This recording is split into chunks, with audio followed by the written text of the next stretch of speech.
हर चुनाव में आम आदमी पार्टी फ्री की रेवड़ी बांटकर चुनाव जीतना चाहती है, लेकिन दिल्ली और पंजाब के अलावा पार्टी की दाल कहीं और नहीं गल रही है।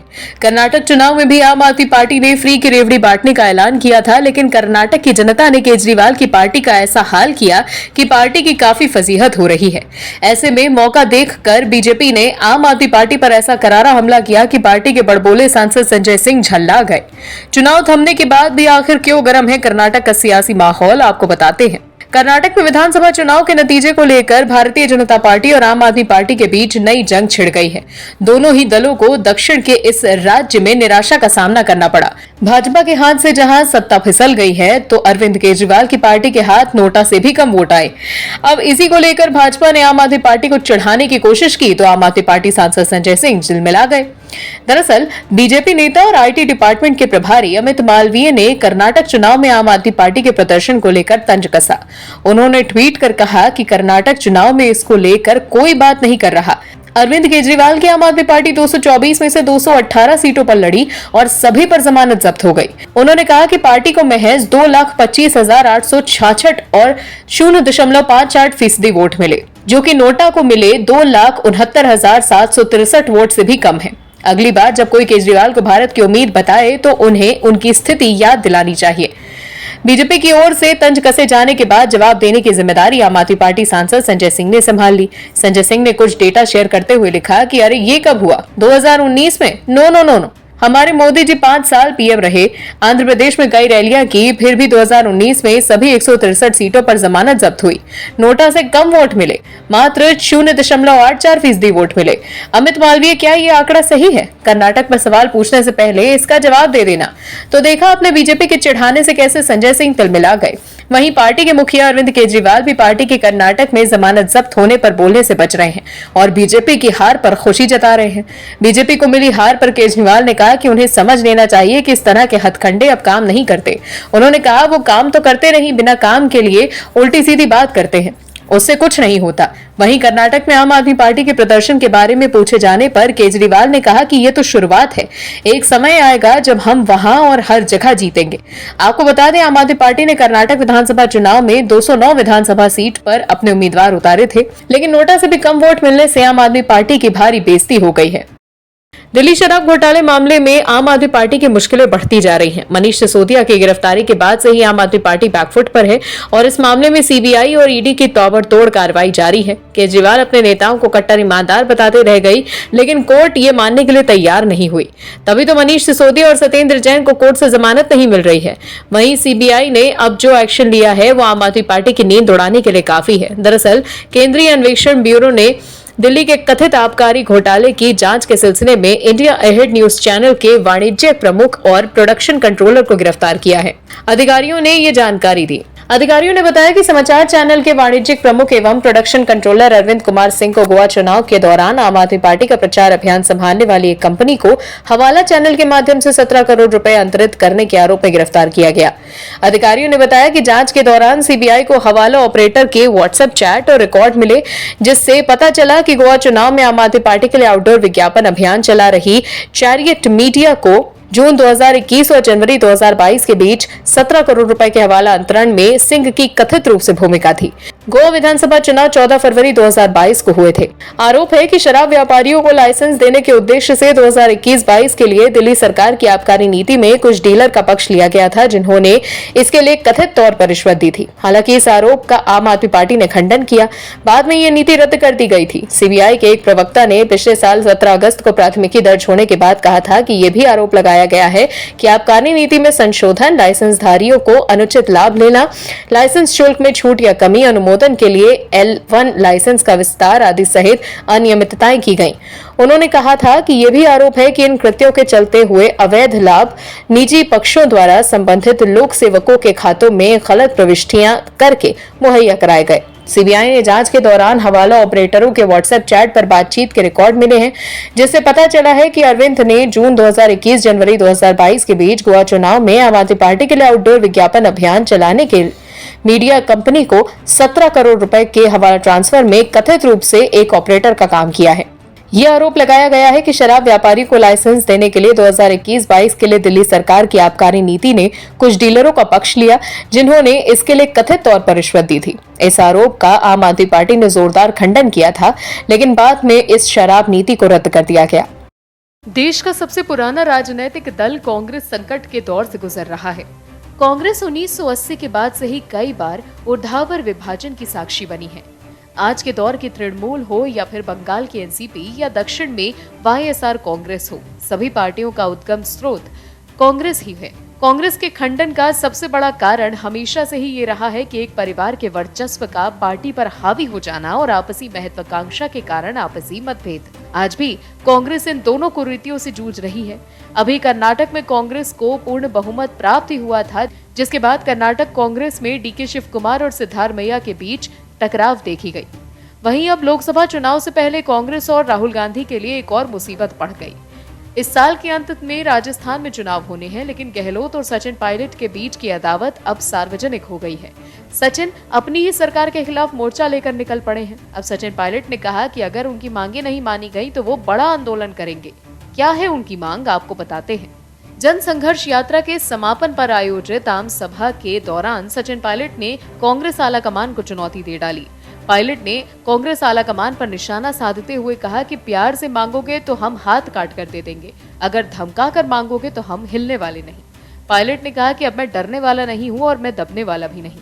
विपक्ष में रहने के दौरान उन्होंने और उनके साथी कार्यकर्ताओं ने खूब मेहनत की, पार्टी को आगे लाने में कोई कोर कसर नहीं छोड़ी। पायलट ने जन संघर्ष यात्रा में साथ चलाने वाले नौजवानों के छालों की कसम खाते हुए कहा कि अब मैं पीछे हटने वाला नहीं हूं, जो भी कुर्बानी देनी होगी देने को तैयार हूं, जो भी करना होगा करने को तैयार हूं। इसके अलावा सचिन पायलट ने सीएम अशोक गहलोत को अल्टीमेटम दिया है।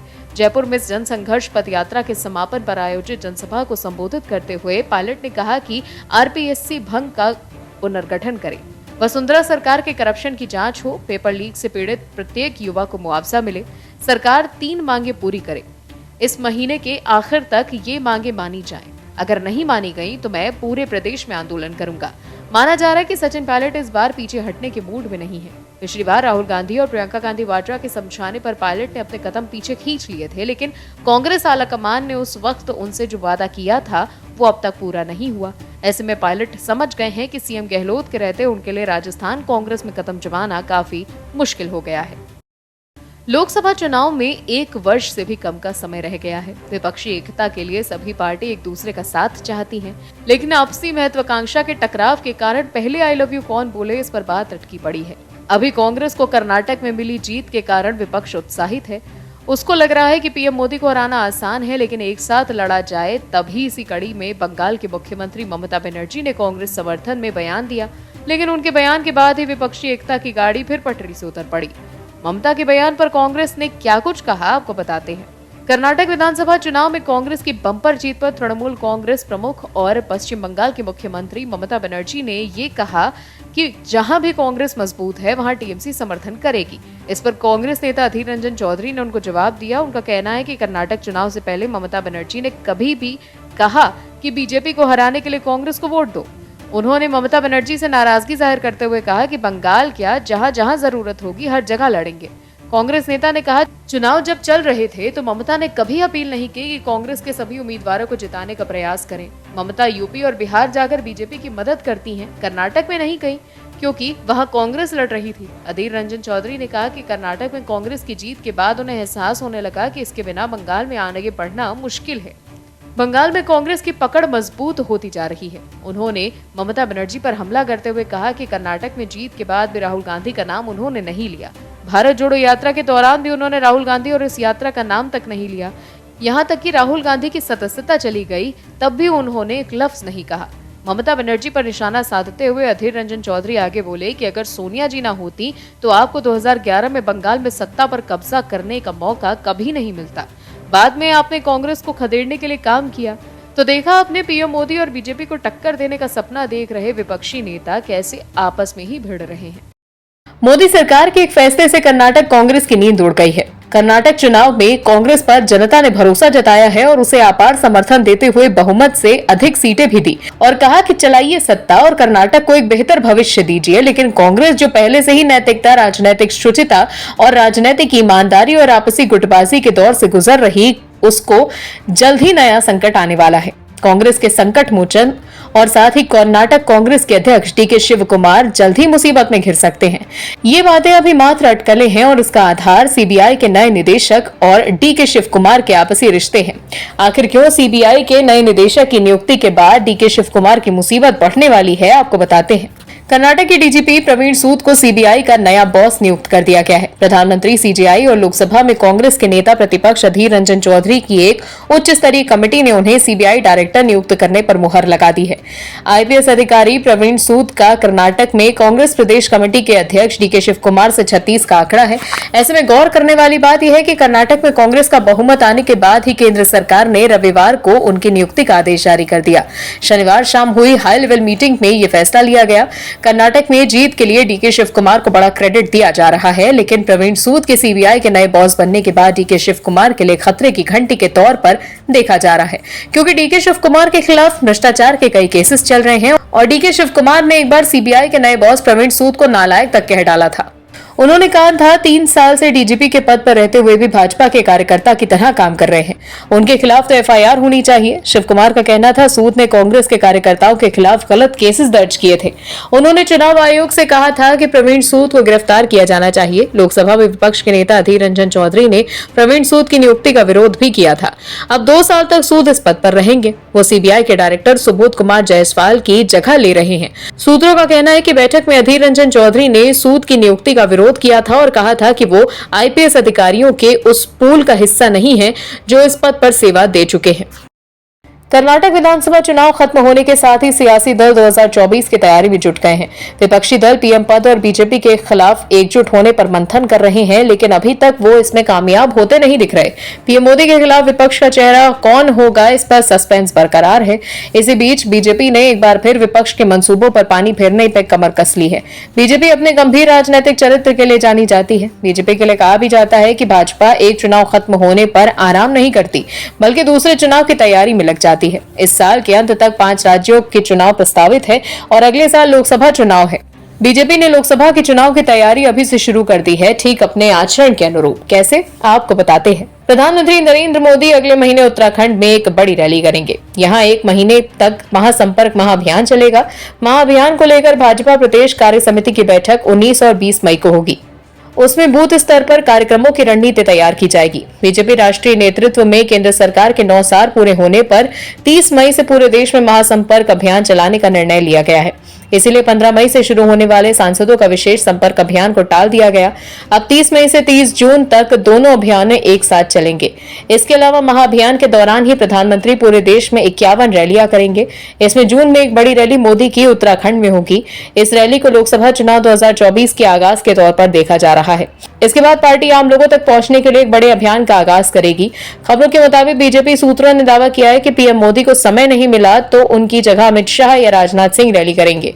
विपक्ष में जहां अभी पीएम पद के लिए उम्मीदवार कौन होगा इस पर घमासान जारी है, वहीं बीजेपी के पास पीएम मोदी जैसा मजबूत चेहरा है। कर्नाटक चुनाव जीतने के बाद विपक्ष को लग रहा है कि वो लोकसभा चुनाव में भी एकजुट होकर बीजेपी को हरा देंगे, लेकिन विपक्ष को ये नहीं भूलना चाहिए कि 2018 के कर्नाटक चुनाव के बाद भी विपक्षी नेताओं का जमावड़ा कर्नाटक में लगा था, जब कुमारस्वामी ने सीएम पद की शपथ ली थी। वहीं मध्य प्रदेश, राजस्थान और छत्तीसगढ़ चुनाव में भी बीजेपी की हार के बाद कांग्रेस ने राहुल गांधी को देश का अगला पीएम मान लिया था, लेकिन 2019 के लोकसभा चुनाव में करारी हार के बाद राहुल गांधी पार्टी का अध्यक्ष भी नहीं रहे। ऐसे में 2024 चुनाव को लेकर सपना देख रहे विपक्ष के लिए अभी दिल्ली बहुत दूर है। लोकसभा चुनाव में विपक्ष के सामने मोदी खुद होंगे और जब मोदी चुनावी मोड में उतरेंगे और तब हवा का रुख किस ओर मुड़ेगा, ये कहना जरूरी नहीं। Bureau report, OMH news. और भी वीडियोस देखने के लिए चैनल को सब्सक्राइब करें और बेल आइकन को दबाएं।